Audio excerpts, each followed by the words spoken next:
Hi, thanks for watching the Derek Show. Today, we're going to talk about how to restore the Bell camera when it stops sending the feed. So, anyways, this problem happens frequently, and I'm going to talk about that on the next slide. At least for me, it happens frequently, and I just hate, waiting on the line, waiting for a Bell support guy to pick up the call. So this can happen when you're doing anything like rebooting your Bell router after a change to your network, like installing new devices, and always after a network outage. So I find that Bell video camera is very sensitive, and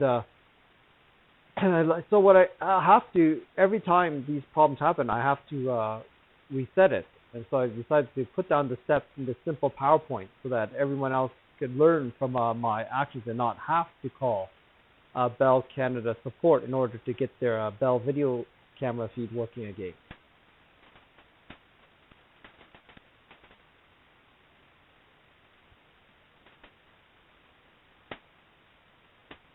So the first step is you look at the back of your camera, and if you look here to the left of the gray circle, there's a white button.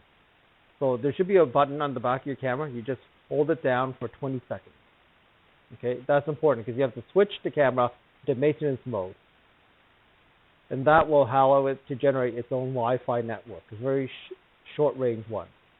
And here, as you can see, that is usually named alarm, and it will have a list of numbers beside it. Connect a device of yours to it. So in this case, I connected my phone to the camera's Wi-Fi network.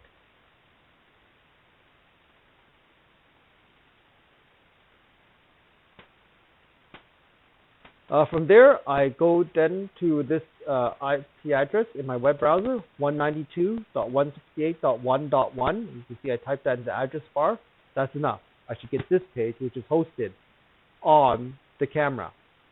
And then from there, I press that yellow button, which is the scan for Wi-Fi networks. And then that basically shows this screen because now the camera is looking for your home Wi-Fi network. So you found it, right? And what you'll see is a list of like a drop-down list in the SSID box, which should contain your home Wi-Fi network. You select that.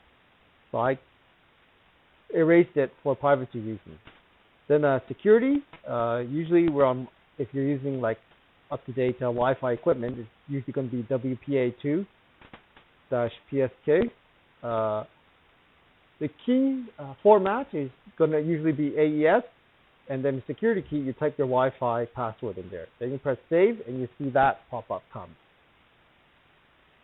So now it's trying to connect your camera to your home Wi-Fi, and it'll disconnect its own personal Wi-Fi. So your phone will reconnect to your home network. You go to the Bell Home app and click on Add Device, and you should get this. It should have already found it for you. Okay, and then from there you can click on that next blue button.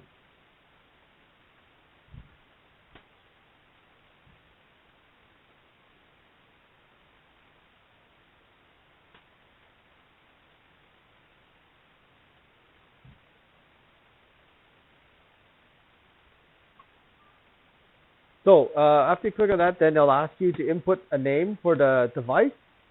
In this case, I put where I'm going to be monitoring with it, Driveway, and then I click the next, and it starts installing. So here I just took some screenshots of some of the steps in the install process. So it takes a long time. Okay, it's not fast. So I think it's like 5 minutes. And then this screen, when you see this, is near completion. Okay, it's setting up the final thing. And then you see this. So this means you're ready to go. You click on the next button. Then you can set your field of vision, which I didn't show here because of it for privacy reasons. So you can set how much you want to see, how big of an object you want to track, whatever, right?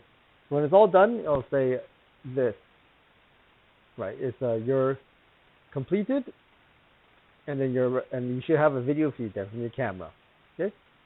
So that's it. Thanks for watching. I hope you enjoyed, and I hope this helped you in your Bell camera trouble. Bye.